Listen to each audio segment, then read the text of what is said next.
Hi, my name is Andy Vargas. Welcome to my channel King Daddy 231. On today's video, I'm gonna show you how to fix the beep on your fire alarm. This is the step that you gotta do to fix it. The first thing that you gotta do is check if the battery is dead. Change it, put a new one. The second thing you could do is take the battery out, hold it for 10 seconds,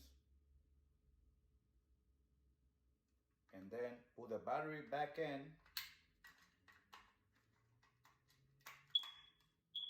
and then if the beeping don't stop, it means that this is already too old, so you gotta buy a new one. So those are the steps that you could do to fix it.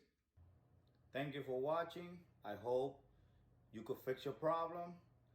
If you like the video, give it a thumbs up. Don't forget to subscribe to my channel and stay tuned.